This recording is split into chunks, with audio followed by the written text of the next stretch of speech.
Salam sejahtera, saudara yang kekasih di dalam nama Tuhan Yesus Kristus. Kembali kita bertemu dan terus memikirkan tentang kebangkitan. Maknanya di dalam kehidupan.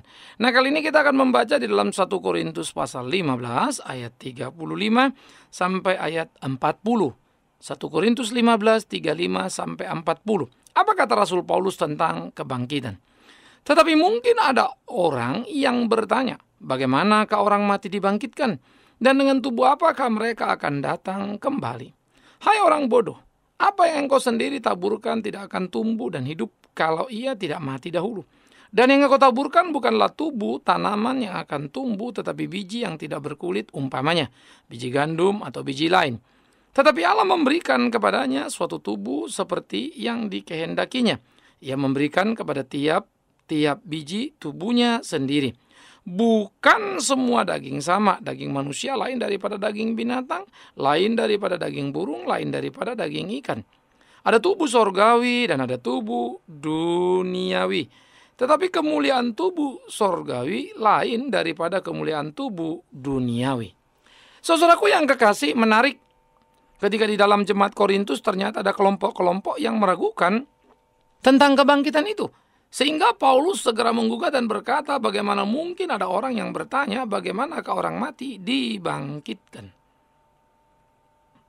Saudara-saudaraku, pertanyaannya memang sangat serius. Karena toh kita tidak lihat bagaimana orang nanti mati. Sudah mati lalu dikubur, dibangkitkan. Oh, ada contoh Lazarus. Yes, itu satu. Tetapi kalau sudah masuk dalam kubur berbulan-bulan, bertahun-tahun lalu dibangkitkan dalam kekekalan, itu kayak apa? Tentu ini menjadi pertanyaan-pertanyaan yang sangat relevan di dalam logika akal manusia yang sangat terbatas. Menjadi menarik karena ketidakmampuan untuk menembus nilai-nilai yang ada di dalam kekekalan. Di dalam kelompok orang Yahudi sendiri ada dua kelompok yang disebut Saduki dan Farisi. Mereka merupakan sama-sama dalam kelompok ahli Taurat, tapi dua aliran lah, kira begitu ya. Saduki adalah orang-orang yang tidak percaya akan kebangkitan. Mereka pernah berdebat dengan Yesus, menggugat tentang kebangkitan. Bahkan mereka menyindir dengan kata, kalau ada satu wanita menikah dengan seorang pria, pria itu mati, dinikahin lagi oleh adiknya, dan seterusnya. Maka 7 kali dia bersuami, lalu matilah dia. Lalu di surga nanti yang mana suaminya? Nah, mereka coba mengcompare pembayangan atau pengandaian-pengandaian di dalam kehidupan dunia dengan kehidupan kekekalan. Mereka lupa ada nilai-nilai hakiki yang sangat berbeda antara di sini dan nanti. Sehingga ini bukan soal dia 7 kali menikah lalu dia juga mati, lalu yang mana suaminya? Itu adalah dunia dengan perasaan dunia, dengan ukuran dunia, dengan memori dunia. Seharusnya kita sadar betul kalau sudah orang mati ada di surga, memori dunianya masih jalan, maka jawaban sederhana, itu masih udah di sorga apa di dunia, kan begitu. Iya. Lah namanya mati kan otaknya mati. Namanya mati kan memorinya mati, sudah ngeheng semua, kan begitu. Oleh karena itulah Paulus berkata, hai orang-orang bodoh, perhatikan baik-baik. Nah, sebelum saya lanjut membahas lagi Paulus, nah sisi lain yang saya bicarakan tadi adalah orang Farisi. Kalau orang Farisi mereka percaya pada kebangkitan. Nah, orang-orang Saduki hanya berpegang kepada Taurat Musa lalu mengembangkannya hanya sebagai etika. Orang-orang Farisi berpegang pada Taurat dan kitab Nabi dan meyakini akan makna kebangkitan. Sementara sebelumnya saya sudah juga mengatakan sebetulnya jauh sebelum Musa di era Abraham, Abraham saja sudah percaya akan konsep kebangkitan. Mestinya semua orang sudah menjadi percaya. Nah, kita kembali lagi kepada debat Paulus dengan orang-orang yang mulai menyindir, yang mulai mengatakan atau menggugat tentang kebangkitan. Maka dia berkata, hai orang bodoh, apa yang kau sendiri taburkan tidak akan tumbuh dan hidup kalau ia tidak mati dulu. Ini menarik. Maka di sana digambarkan bagaimana dikatakan bahwa yang kita tanam taburkan itu adalah biji. Ya, apa itu biji gandum atau biji apapun. Nah, waktu kita tanamkan biji, saudara, biji itu mesti mati dulu. Yaitu dia terbelah. Paling gampang mungkin saudara bayangkan seperti toge. Dia kan dari kacang hijau. Maka kacang hijau itu harus mati pada dirinya dengan membelah diri. Bang! Maka kacang hijau itu tidak ada lagi. Dia menjadi toge. Kenapa? Dia toge yang hidup berasal dari kacang hijau yang mati. Maka, apakah ada kehidupan tanpa kematian? Jawabannya jelas tidak. Nah, oleh karena itu, gambaran yang diberikan oleh Paulus menjadi menarik untuk kita pikirkan. Dengan kematianlah akan ada kehidupan.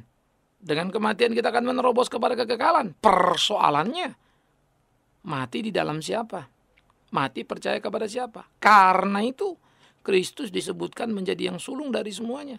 Di dalam kebangkitan, untuk menuju kepada kehidupan, kesungguhan, kekekalan, kemenangan yang sejati.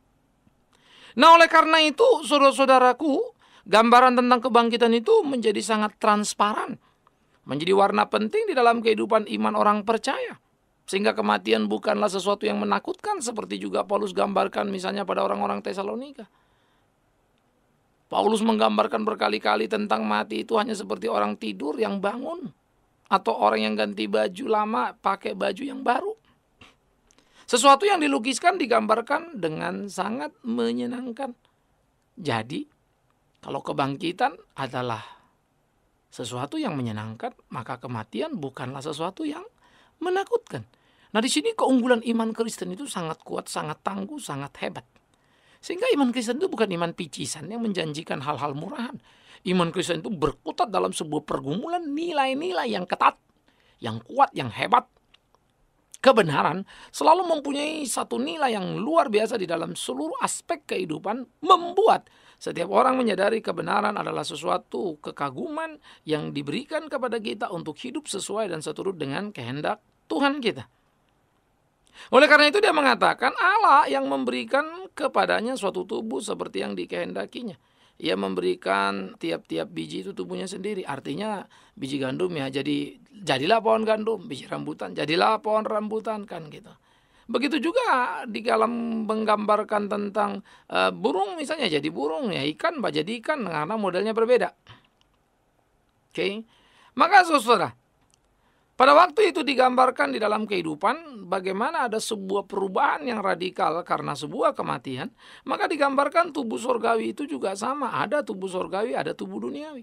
Nah, yang kita miliki sekarang adalah tubuh duniawi.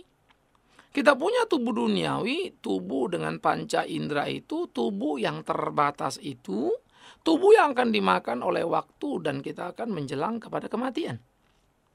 Maka tubuh duniawi adalah tubuh sementara yang akan berujung pada kematian. Dan cara mati itu ya macam-macam. Cuma beda cara mati saja, tapi semua akan mati. Ada yang mati lagi tidur, ada yang mati ditabrak mobil, ada yang mati jatuh dari pesawat, ada yang mati tenggelam. Itu semua sama saja, cara mati. Saya agak sedih ketika ada satu orang berkata bahwa orang yang naik Adam Air itu dia bilang itu orang kurang berdoa. Mereka itu adalah orang-orang yang tidak sungguh-sungguh. Ini pendeta menurut saya gila sekali khotbah. Nah, seorang jemaat tanya saya bilang itu gendeng orang. Tahu dari mana dia? Oh ya pasti, kalau berdoa pasti matinya enggak begitu. Saudara pikir saudara ini apa?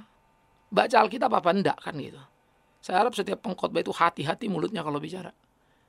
Ya, itu menyakitkan bagi telinga banyak orang. Padahal dia tidak tahu apa-apa soal kematian itu. Tahu dari apa? Hanya karena melihat cara mati yang tidak wajar lalu menyebut itu sebagai terkutuk. Saya kira ucapan itulah yang terkutuk. Ya. Saya kira jemaat mesti kritis. Kalau perlu pendeta turun dari mimbar tanya sama dia. Bagaimana kau tahu itu terkutuk? Sekarang saya kasih contoh. Terkutuk mana? Ya, kapal tenggelam atau pesawat jatuh atau mobil tabrakan. Dibandingkan. Orang mati di situ maksudnya. Dibandingkan Yesus yang mati di atas kayu salib. Terkutuk mana?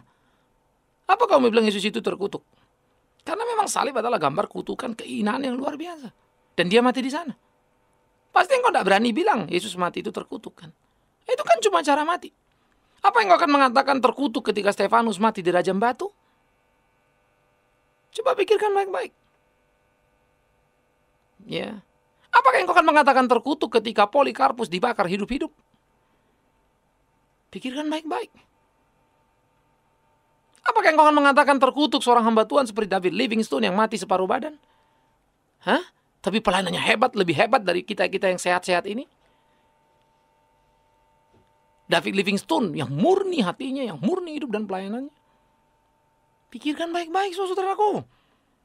Nah, oleh karena itu saya kira ada banyak kebodohan yang akhirnya melahirkan kesombongan dalam ucapan karena tidak tahu banyak tentang Alkitab, karena tidak mau belajar banyak. Kecuali membuat analisa dan kesimpulan-kesimpulan sederhana yang sangat emosional dan akhirnya menjadi salah. Selusuri Alkitab dan baca baik-baik. Yesaya mati digergaji. Apakah itu terkutuk? Wow, banyak sekali pergumulan-pergumulan yang sulit dalam kehidupan nabi-nabi. Mereka mengalami pertarungan-pertarungan yang sengit, yang berat di dalam kehidupannya. Apakah engkau akan mengatakan Musa itu jadi orang terkutuk hanya karena dia kemudian tidak sampai ke tanah perjanjian dan menginjakkan kakinya? Camkan dan pikirkan itu baik-baik. Tidak semua orang mati seperti Elia, naik dan diangkat ke surga. Terlalu banyak yang mati malah sangat menakutkan dan sangat mengerikan. Tidak semua orang mati seperti Henokh, naik dan terangkat ke surga. Baca Alkitab baik-baik. Selalu ada dinamika-dinamika yang luar biasa di dalam keseluruhan Alkitab itu. Jadi balik lagi, mati bukan sesuatu yang menakutkan. Cara mati itu banyak. Tapi mati itu intinya tidak menakutkan. Engkau bisa dipanggil Tuhan lewat sebuah kecelakaan. Engkau bisa dipanggil Tuhan lewat sebuah musibah. Engkau bisa dipanggil Tuhan lewat banyak hal. Ya. Jadi jangan berkata terkutuklah orang yang mati di dalam kecelakaan. Harus hati-hati. Itu ucapan yang tidak layak untuk dikeluarkan. Apalagi dari mulut pengkhotbah yang mestinya ngerti Alkitab. Tapi memang sekarang terlalu banyak orang berani khotbah tanpa mau belajar Alkitab secara utuh. Hanya karena fasih lidah, pintar bicara, ya sudah, jadilah semuanya. Ya. Dan celakanya memang banyak jemaat yang senang. Saya mulai membayangkan kalau ada dukun yang jago nih, waduh ya, bikin pegang ini sembuh, pegang itu sembuh. Wih, berapa banyak. Kemudian jemaatnya itu ya, pasti banyak banget. Malum, terlalu banyak jemaat-jemaat yang kelasnya ya seperti itu. Fenomena yang kelihatan mata. Maka beruntunglah orang seperti yang dikatakan Yesus, percaya sekalipun tidak melihat. Menarik sekali bagi saya. Iya. Seorang rekan cerita kalau di India ada banyak sekali guru-guru yang luar biasa. Orang sakit dia pegang bisa sembuh. Satu lagi pandita wanita. Di tempat pelataran rumahnya itu tiap hari orang datang. Dia pecut pakai selendangnya. Yang lumpuh jalan, yang buta melihat. Hampir tiap hari. Tidak setiap orang, tidak semua orang sembuh. Ya, tapi selalu ada yang sembuh. Jadi kebaktian kan juga begitu, doa penyembuhan. Yesus tidak semua orang sembuh, tapi selalu ada yang sembuh. Nah karena itu kalau mengatakan orang sakit disembuhkan, misalnya lumpuh berjalan, itu salah. Tidak semua orang lumpuh jalan zaman Yesus. Nah zaman sekarang diklaim dalam satu klaim yang sangat menyedihkan sebetulnya, yang malah menghina kekristenan. Nah itu kalau iklan kan iklan omong kosong, obat untuk semua penyakit kan istilahnya begitu. Ya, tidak beretika. Nah ini mesti hati-hati. Nah oleh karena itu kembali lagi saudaraku yang kekasih, di dalam pemahaman tadi, mati itu menyenangkan. Lalu apalah persoalan yang lain-lain? Apa sakit kah atau yang lain-lain? Kecil sekali urusan itu. Yang jadi masalah kau beriman pada Tuhan atau tidak. Itu yang penting. Kalau imanmu kuat, imanmu teguh pada Tuhan, apa yang kau takutkan? Apa yang kau gelisahkan? Karena mati menyenangkan. Seperti biji yang kemudian terpecah harus mengalami kematian untuk mendapat kehidupan. Cara mati, sekali lagi, itu cuma cara Tuhan memanggil kita. Bisa ribuan cara dipakainya. Ada orang muda dipakainya, ada orang agak tua dipanggilnya. Ya, muda dipanggil, agak tua dipanggil, anak-anak kecil dipanggil, atau sudah tua sekali baru dipanggil Tuhan. Tapi ada dalam pelukan Tuhan. Maka tidak penting berapa panjang umurnya, tapi penting kalau dipanggil, kepada siapa dia menghadap. Jangan-jangan pulang ke Lucifer perginya kan. Ke neraka sana atau ke setan sana. Buat apa kau hidup umur panjang kalau kemudian bikin banyak dosa dengan umur panjang bikin kau masuk neraka. Mendingan kamu umur pendek. Tapi hidup baik-baik masuk surga matinya kan begitu. Tapi kalau bisa umur panjang masuk surga ya puji Tuhan. Tapi bukan soal umur panjang apa pendek. Sekali lagi, hidupnya seperti apa kan gitu saudara. Sehingga menjadi menarik bagi saya iman Kristen di dalam melihat perspektif tentang kebangkitan itu. Sehingga kebangkitan itu tidak hanya cukup kita katakan, nah aku percaya ada kebangkitan begitu ya. Wah nanti percaya orang Kristen mati dibangkitkan seperti pengakuan iman rasuli, aku percaya. Ya bagus. Tetapi apakah buah percaya itu bisa dilihat dalam hidupmu? Yaitu dengan tidak takut mati. Apakah buah percaya itu bisa dilihat dalam hidupmu? Tidak takut terhadap sakit penyakit. Apakah buah itu bisa dilihat dalam hidupmu? Tidak takut pada aniaya. Tidak takut pada nilai-nilai di dalam kehidupan yang sementara ini. Yang kau takut cuma satu, takut pada Tuhan. Tapi seringkali dalam hidup kita aneh. Justru sama Tuhan kita nggak takut. Takutnya sama yang begitu-begituan. Dan Tuhan akhirnya kita peralat tanpa rasa takut. Ironis ya. Orang bisa ngancam Tuhan. Tuhan kalau kau sembuhkan aku akan begini. Kalau nggak aku tak tinggal kau. Gila betul. Tuhan harus begini. Dalam nama Yesus. Wah, namanya sih bagus. Pakai semua. Tapi untuk ambisi diri. Menakutkan sekali. Mengerikan sekali. Ya. Mengutuki orang. Terkutuk sana, terkutuk sini. Oh, itu kalimat mulut itu kok tiap hari ngeluarin kutukan. Itu mulut apa itu? Apa mulut terkutuk kan begitu? Yang penuh dengan kutukan sampai tiap hari keluar kutukan. Cuman mulut yang stoknya penuh kutukan sudah. Mengerikan sekali itu. Bagaimana orang-orang Kristen bisa seperti ini? Oleh karena itu sebetulnya kebangkitan menjadi ekspresi kebahagiaan, kepuasan hidup yang luar biasa. Seri ini akan kita pikirkan nanti bagaimana kebangkitan menjadi satu ekspresi kemenangan yang besar, yang sangat hebat.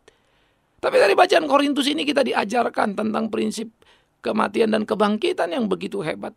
Yang membuat kita mesti menyadari adanya perubahan yang radikal dan kematian hanyalah jalan perubahan itu. Dari biji menjadi benih, menjadi pohon. Seperti kacang hijau yang pang lalu muncul toge. Dulu kalau anak-anak itu di sekolah begitu ya. Itu untuk melihat kehidupan itu paling banyak mereka dikasih semacam bekas tempat obat, kasih kapas, kasih air, taruh kacang hijau situ. Kalau saudara mau cermati kembali kita kanak-kanak sedikit taruh, mengagumkan kan. Kita akan melihat hijaunya itu mulai meretel, muncul yang keputih-putihan kepala togenya kan. Lalu mulai makin terbelah, mulai muncul nanti hari keberapa pohon kepala togenya dan mulai makin hari makin besar dan makin besar. Wow. Andai kata kacang hijau tidak siap mati dan membelah diri, tidak akan ada togenya. Maka tidak bisa membayangkan orang Kristen yang tidak berani mati. Takutlah mati kalau kau dalam dosa, tapi jangan takut mati kalau kau dalam Tuhan. Dan sekali lagi, cara mati bisa macam-macam. Yakobus dibacok, Thomas menurut tradisi gereja dibacok, Petrus disalibkan kepala ke bawah, kaki di atas, Paulus mesti lewati aniaya sampai berakhir di penjara. Yesus sendiri tersalib. Ya kan, Stefanus dirajam batu. Dalam PL ada orang seperti Yesaya yang mati digergaji. Belum lagi nabi-nabi lain yang mati dianiaya. Yesus sendiri mengatakan, nabi-nabi dulu kau bunuh. Dibunuh apa oleh nenek moyangmu. Sangat menakutkan, sangat mengerikan perilaku. Mengerikan bagaimana kematian banyak orang benar. Karena perilaku orang-orang yang bejat. Tetapi, sekali lagi tetapi, cara mati menjadi tak penting. Tapi mati di dalam siapa, mau kemana, itu penting. Nah oleh karena itulah, kebangkitan menjadi sebuah argumentasi yang tidak bisa dipatahkan. Kebangkitan menjadi sesuatu yang sangat luar biasa, yang menjadi puncak dari pengharapan orang-orang percaya. Karena itu kekuatan pemahaman sekaligus pengharapan akan kebangkitan membuat kita berani dalam kehidupan untuk mempersembahkan seluruh hidup kita boleh melayani Tuhan dan bukan mengambil keuntungan dalam kehidupan. Ini perlu sekali. Oleh karena itu saudaraku yang kekasih, biarlah kiranya memaknai kebangkitan menjadi bagian penting dalam kehidupan saudara. Terus berpacu menggarap hari-hari kehidupan. Saya sudah komit untuk lebih banyak lagi waktu terus berbicara untuk mendidik, mengarahkan orang pada kebenaran yang sejati. Biarlah Tuhan menolong semua kita di dalam menanti hari kematian kita. Dan biarlah Tuhan menolong kita tak takut bahkan menikmati kematian kita. Biarlah Tuhan juga memampukan kita menyadari apapun bagaimanapun cara mati tak menjadi terlalu penting. Tetapi penting di dalam siapa beriman kepada siapa ketika kita mati. Kiranya Tuhan menolong kita, Tuhan memimpin kita menjadi orang-orang Kristen yang sejati, yang tangguh dalam kehidupan, tersenyum dalam kematian, dan berpesta dalam kebangkitan. Karena Yesus Kristus Tuhan sudah mengerjakan yang pertama kali untuk kita, pewaris-pewarisnya. Amin. Mari kita berdoa. Ya Tuhan, kami bersyukur, kami berterima kasih untuk tiap pergumulan dalam hidup ini. Bersyukur, berterima kasih untuk tiap pemahaman yang Tuhan tumbuh kembangkan, bertumbuh dalam kehidupan. Sehingga kami boleh kuat tangguh di tengah-tengah pertarungan zaman. Berjalan pada jalan Tuhan, melakukan apa yang Tuhan mau. Hidup kami menyenangkan Tuhan. Tuhan, Kami berdoa supaya hidup kami juga selalu berpusat kepada pengharapan akan kebangkitan yang luar biasa itu. Sehingga hidup kami selalu menjadi hidup yang mencerminkan keajaiban kebesaran pemeliharaan-Mu. Dan orang tahu kami adalah anak-anak-Mu yang beriman teguh kepadamu. Kami menyerahkan segenap hidup kami ke dalam tangan Tuhan. Tuhan yang menolong menuntun membimbing kami. Di dalam nama Yesus Kristus. Yang sudah datang ke dalam dunia, mati dan bangkit. Menjadi yang sulung dari semua kami. Pewaris-pewaris-Mu. Anak-anak-Mu, hamba-hamba-Mu, murid-murid-Mu. Yang juga akan dibangkitkan oleh kebangkitan-Mu. Terpujilah Tuhan. Amin.